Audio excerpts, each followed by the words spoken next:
उससे पहले मैंने जय हिंद करी पवन सिंह जी के साथ में। तो दोनों ही फिल्में सुपरहिट गई हैं। विवाह तो नो डाउट मेरी सबसे बेस्ट फिल्म रही है अभी तक की। क्या इन सुपरस्टार्स के साथ उसके बाद कोई फिल्म आपको ऑफर हुई? नहीं, मुझे कभी किसी हीरो के साथ रिपीट ऑफर नहीं हुई। कि शादी होने के बाद हीरोइन का स्कोप कम करने लगते हैं, स्पेशली कास्टिंग होनी कम हो जाती है। लेकिन एक टाइम के बाद समटाइम्स आपकी जोड़ी हिट हो जाती है, बट आपके साथ में वो चीज़ें नहीं बैठती हैं, सामंजस्य इतना नहीं बैठता है जिससे आपका काम साथ में आगे बढ़ जाए। तो शायद ये भी रीज़न हो सकता है, लेकिन ऐसा नहीं है। खेसारी जी के साथ कोई काम आएगा तो मैं डेफिनेटली करूँगी। हाँ, मैं उन लोगों को ये बोलना चाहती हूँ, अगर शादी करनी है तो कर लीजिए, और नहीं करनी है तो कोई ज़रूरत नहीं। इंडिपेंडेंट लाइफ बेस्ट होती है, और मैरिड लाइफ भी मैं ऐसा नहीं कहूँगी वर्स्ट होती, बिकॉज आई एम ब्लेस्ड। आपको बता दूं, मेरा नाम आनंद कमलेश त्रिपाठी है। आप बिंदास भोजपुरा पर मुझे देख रहे हैं। मेरे साथ हैं आकांक्षा अवस्थी। नई फिल्म के शूट के दौरान मुझे लखनऊ में ये मिली हैं। आसान सवालों का दौर खत्म हुआ, थोड़े मुश्किल सवाल पूछ लेते हैं जिन पर इनके चेहरे के रिएक्शंस भी बदल सकते हैं। आकांक्षा, आप दबंग सरकार फिल्म के जरिए आपकी जो एंट्री है वो भोजपुरी सिनेमा के अंदर हुई थी, मुझे याद है सालों पहले। हाँ। उसके बाद कहा यह जा रहा था कि दबंग सरकार के बाद आकांक्षा अवस्थी और खेसारी लाल यादव की जोड़ी किसी और फिल्म में नजर आएगी। क्यों नहीं नजर आई? अब इसके लिए मैं क्या बोलूँ, मुझे ना तो खेसारी जी के साथ किसी फिल्म का कभी कोई ऑफर आया, और ना मैंने ऐसी कोई अप्रोच करी कि नहीं मुझे दूसरी फिल्म मिले खेसारी जी के साथ में। टू बी वेरी फ्रैंक, मतलब लोगों को जोड़ी पसंद आई, बट शायद कहीं और दोबारा कभी कोई कास्टिंग हुई नहीं, क्योंकि ये हमारे हाथ में नहीं है। और अभी जो मैंने अपनी होम प्रोडक्शन से पिक्चरें स्टार्ट करी हैं, तो समय आएगा तो ज़रूर मैं खेसारी जी को अपने होम प्रोडक्शन के लिए अप्रोच करूँगी। तो क्या पता मैं जोड़ी खुद से बना लूँ उनके साथ में, और इट डिपेंड्स क्या होने वाला है। लेकिन अभी तो मुझे ना कोई अप्रोच आई और ना मैंने अप्रोच करी, शायद इसलिए हमने साथ में दोबारा काम नहीं किया। अच्छा, आपने कहा कि कोई अप्रोच आई नहीं, आपने कोई अप्रोच की नहीं। अगर ये जोड़ी सही में इतनी हिट होती जितना कहा जाता है, तो क्या दूसरी फिल्म नहीं आई होती? बहुत सारे से हिडन भी चीज़ें होती हैं जो इंडस्ट्री के सामने नहीं आती हैं, और कई बार ऐसा होता है कि समटाइम्स आपकी जोड़ी हिट हो जाती है, बट आपके साथ में वो चीज़ें नहीं बैठती हैं, सामंजस्य इतना नहीं बैठता है जिससे आपका काम साथ में आगे बढ़ जाए। तो शायद ये भी रीज़न हो सकता है, लेकिन ऐसा नहीं है। खेसारी जी के साथ कोई काम आएगा तो मैं डेफिनेटली करूँगी। हाँ, मैं फिल्में करूँगी जिसमें मेरे काम की कोई वैल्यू हो, जिसमें मेरे काम जिसमें कोई एक मीनिंग हो उस कैरेक्टर का। हीरोइन का अगर कैरेक्टर है तो उसका कोई मतलब हो, उसकी कोई ज़रूरत हो, फिल्म में कोई डिमांड हो। सिर्फ नाचने या रोमांस करने के लिए मैं फिल्में नहीं करूँगी। बाकी की जो हीरोइनें हैं, जो इतना बड़ा जिन लोगों ने नाम बनाया है, वो सिर्फ नाचने के लिए काम करती हैं? मैं ये बात नहीं बोल रही हूँ कि बाकी की हीरोइनें ऐसा करती हैं। जिसको जो पसंद है वो करता है। मैं चाहती हूँ कि मेरा कैरेक्टर अगर फिल्म में है तो उसका यूज़ हो। जैसे अभी पठान आई थी, उसमें दीपिका पादुकोण का भी कैरेक्टर उतना ही स्ट्रॉन्ग था जितना शाहरुख खान का, जितना जॉन अब्राहम का। मैं आपको सिर्फ एक ही ये बोलना चाहती हूँ। तो ये 3 कैरेक्टर शाहरुख खान की फिल्म होते हुए भी इन तीनों का कैरेक्टर उतना ही स्ट्रॉन्ग था जितना कि शाहरुख खान का, उतना ही दीपिका पादुकोण और उतना ही ज़्यादा जॉन अब्राहम का। तो मैं सिर्फ समझ सकते होंगे तो समझ सकते हैं। अगले सवाल पे मूव कर लेता हूँ। हाँ, अगले सवाल पे पठान के बाद बात कर लेता हूँ, दबंग सरकार 2 बननी चाहिए या नहीं? बिल्कुल बननी चाहिए। अगर खेसारी जी रेडी है, प्रोड्यूसर रेडी है, तो दबंग सरकार 2 बिल्कुल बननी चाहिए। और हो सके तो प्लीज मुझे कॉल करिएगा, मैं डेफिनेटली काम करूंगी। आपको लगता है कि दबंग सरकार 2 अगर बनी, जिस तरह की वो फिल्म थी पार्ट 1, 2 जो बनेगी, तो उसको अभी जो ऑरा होगा एक शानदार होगा, एक बड़े लेवल की एक बढ़िया फिल्म हो सकती है? डेफिनेटली बहुत बड़ी लेवल की फिल्म हो सकती है और बहुत अच्छी फिल्म हो सकती है। दबंग सरकार इतना अच्छा रन करी है, दबंग सरकार 2 क्या पता उससे ज्यादा रन कर जाए। आकांक्षा, उसके बाद की जो आपकी जर्नी रही है, आपने उसके बाद एक फिल्म की प्रदीप पांडे चिंटू के साथ। हाँ, मैंने जय हिंद करी पवन सिंह जी के साथ में। तो दोनों ही फिल्में सुपरहिट गई हैं। विवाह तो नो डाउट मेरी सबसे बेस्ट फिल्म रही है अभी तक की। क्या इन सुपरस्टार्स के साथ उसके बाद कोई फिल्म आपको ऑफर हुई? नहीं, मुझे कभी किसी हीरो के साथ रिपीट ऑफर नहीं हुई, और जब रिपीट ऑफर हुई नहीं तो मैंने अप्रोच करी नहीं। आकांक्षा, इस बात पर मैं आपकी प्रतिक्रिया लेना चाहता हूँ। हाँ।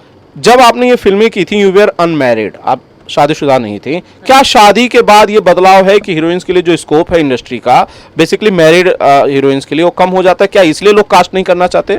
डेफिनेटली होता है, बिल्कुल होता है, आप इस चीज को नकार नहीं सकते। शादी होने के बाद हीरोइन का स्कोप कम करने लगते हैं, स्पेशली कास्टिंग होनी कम हो जाती है, लेकिन एक टाइम के बाद जब वापस उनका कमबैक होता है तो किसी ना कई बार बहुत अच्छा होता है कमबैक। आप चाहे हिंदी में ही ले लीजिए, आज की डेट में दीपिका पादुकोण, आलिया भट्ट, अनुष्का शर्मा सब ने शादी कर लिया और सब आ रही है। हॉलीवुड में ले लीजिए, हर हीरोइन मैरिड है, हर हीरोइन के बच्चे हैं, लेकिन वो बूम करती हैं।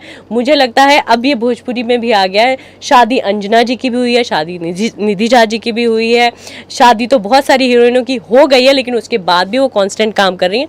मेरी बात थोड़ा अलग होने वाली है, इसे आप ध्यान में रखिएगा।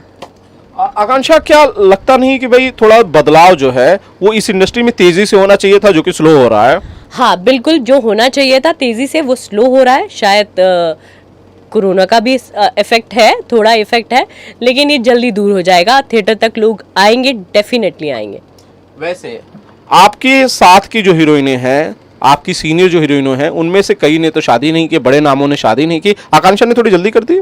नहीं, मैंने बिल्कुल जल्दी नहीं करी, मैंने सही समय पे सही काम किया। उन लोगों को कुछ कहना चाहती हैं? मैं उन लोगों को ये बोलना चाहती हूँ, अगर शादी करनी है तो कर लीजिए, और नहीं करनी है तो कोई ज़रूरत नहीं। इंडिपेंडेंट लाइफ बेस्ट होती है, और मैरिड लाइफ भी मैं ऐसा नहीं कहूँगी वर्स्ट होती, बिकॉज आई एम ब्लेस्ड। आप तो शादीशुदा है, कुछ टिप्स भी दे दीजिए कि भाई घर परिवार कैसे चलाते हैं, काम और पति, घर, मायका सब कैसे संभालते हैं। मैं आप लोगों को ज़रूर बोलना चाहूँगी, मुझे कभी कोई प्रॉब्लम इसलिए नहीं होती है क्योंकि मेरे पति भी बहुत ओपन माइंडेड है, मेरे सास ससुर उनसे भी ज़्यादा ओपन माइंडेड है। मुझे प्रॉब्लम आती नहीं, even I am not feeling कि आई एम मैरिड। पति ने मुझे फुल ऑन छूट दे रखी है, मैं मस्त में हीरो के साथ रोमांस करती हूँ, हीरो हायर करते हैं वो मेरी पिक्चरों में नए नए हीरो, और मैं सेम हीरोइन। तो मुझे लगता है कि मैं बोल रही हूँ ना, आई एम ब्लेस्ड। मुझे कभी ऐसी फीलिंग ही नहीं आती दैट आई एम मैरिड, बल्कि मुझे ऐसे लगता है हमारे रिलेशनशिप में एक अच्छा स्पार्क है, हमारा प्यार वैसे ही बना हुआ है और स्पार्क के चलता रहेगा। और मैं थोड़ा बाहर इधर उधर रोमांस करते रहती हूँ, तो नए नए आइडियाज आते हैं कि पति के साथ कैसे रोमांस करना है। इसी सवाल पर मैं आना चाह रहा हूँ आकांक्षा, आपने एक बहुत बड़ी बात और अहम बात कही है। जब प्रोड्यूसर आपके हस्बैंड होते हैं और आपको पता है कि वो पीछे सेट्स पर बैठे हुए हैं, हाँ, और आप यहाँ पर कोई सीन कर रही हैं, रोमांस कर रही हैं हीरो के साथ, कंफर्टेबल फील होता है आपको कि भाई वो देख रहे होंगे? हाँ, बल्कि वो तो बोलते हैं अच्छे से करना, पैसे लग रहे हैं, शॉट अच्छे से देना, भाई एकदम इंटेंस, लोगों को लगना चाहिए। बहुत अच्छी बात है हमारे प्रोड्यूसर की कि उनको वो एज एन ऑडियंस देखते हैं। उनका एक ही कहना है, अगर मैं एज एन ऑडियंस फील नहीं कर सकता कि आप स्क्रीन पे क्या काम कर रही हैं, तो बाकी ऑडियंस कैसे करेगी जिनके लिए हम पिक्चरें बना रहे हैं। ऑब्वियस सी बात है, हम सिर्फ काम करना है, ये हमारा प्रोफेशन है। इधर हम कोई पर्सनल लाइफ नहीं जी रहे होते। हम भले 2 दिख रहे हैं ऑन स्क्रीन, लेकिन सामने 70 लोग खड़े हैं, तो दिल दिमाग में वो भावनाएं नहीं है, लेकिन हाँ हमारे शरीर पर वो चीज़ें हमारे फेस पर दिखती हैं जो हम दिखाना चाहते हैं। यही तो कलाकारी है हमारी। बहुत शानदार बातें कही आपने आकांक्षा। मैं चाहता हूं कि इंटरव्यू रैप अप करूं, लेकिन उससे पहले एक आखिरी सवाल आपसे करना चाहता हूं। बड़ी बड़ी फिल्में बन रही हैं भोजपुरी सिनेमा के अंदर, उन पर मैं आपकी एक एक करके प्रतिक्रिया लेना चाहता हूं। संघर्ष 2 आ रही, खेसारी लाल यादव की, पवन सिंह की हर हर गंगे आ रही है, एक फिल्म अनाउंस हुई है, वीर हनुमान एक फिल्म अनाउंस हुई है। इन सारी फिल्मों से क्या भोजपुरी सिनेमा का जो करंट सिनेरियो है वो बड़ा हो जाएगा, ग्राफ बढ़ जाएगा? आई विश कि ऐसा हो, और हर हर गंगे इतने बड़े बजट की पिक्चर बनी है पवन जी की, डेफिनेटली मैं चाहूँगी कि पिक्चर हिट हो और ग्राफ बढ़े भोजपुरी इंडस्ट्री का। संघर्ष जो फर्स्ट मूवी आई थी वो भी सुपर हिट रही है। आई विश कि संघर्ष 2 भी उतना ही आगे जाए। और मैं लोगों से मतलब लिटरली हाथ जोड़ के आप लोग से प्रे कर रही हूँ, आप लोग यूट्यूब पे पायरेटेड मत देखिए, आप सिनेमा घरों में जाइए, देखिए। हम लोग बहुत मेहनत करते हैं, एक लड़की की शादी से ज़्यादा बड़ा काम है ये। आप लोग को जाके थिएटर में पिक्चरें देखनी चाहिए। अब तो बहुत कुछ बदल गया है, फुल फैमिली के साथ जाइए, फैमिली ड्रामा देखने को मिलता है, नो वल्गैरिटी, नथिंग। हम लोग एक ग्रेड पर काम करने लगे हैं, चाहे संघर्ष 2 हो, चाहे वो हर हर गंगे हो, या आपने अभी वीर हनुमान जो फिल्म आपने बताई है। अब इतना काम कर रहे हैं, कल्चर को लेके आगे बढ़ रहे हैं, तो आप लोग के सपोर्ट के बिना तो कुछ हो ही नहीं सकता है। तो सपोर्ट तो चाहिए आप सबका। बहुत बहुत शुक्रिया आकांक्षा इस सारी बातचीत के लिए, और अक्स पाठशाला एंटरटेनमेंट को मेरी तरफ से बधाइयाँ, शुभकामनाएं। आप अच्छा काम कर रहे हैं, एक के बाद एक बढ़िया फिल्में की, और जिस तरह से आप खुलकर अपनी बात रखती हैं, हर सवाल का बेबाकी से जवाब देती हैं, वो अपने आप में अद्भुत है। मैं उसके लिए आपको शुक्रिया कहना चाहता हूँ। Thank you so much Anand ji, आप आते रहिए, ऐसी कंट्रोवर्सी में मुझे डालते रहिए, हमेशा ऐसे ही क्वेश्चन पूछते हैं कि मैं झूठ तो बोल नहीं सकती, अब सच बोलूंगी, क्योंकि रियल लाइफ और रियल लाइफ में बहुत फर्क होता है। बिल्कुल, और मैं चाहता हूं कि आप हमेशा इसी तरह से रियल रहें और हर सवाल का इसी उम्दा तरीके से जवाब देते रहें। इनके जो डायरेक्टर हैं कन्हैया जी, वो पीछे से इशारा कर रहे हैं कि भैया वैनिटी में से निकलिए और आर्टिस्ट को शूट करने दीजिए। इंटरव्यू कैसा लगा कमेंट करके जरूर बताइएगा। आनंद कमलेश त्रिपाठी, बिंदास भोजपुरिया, लखनऊ।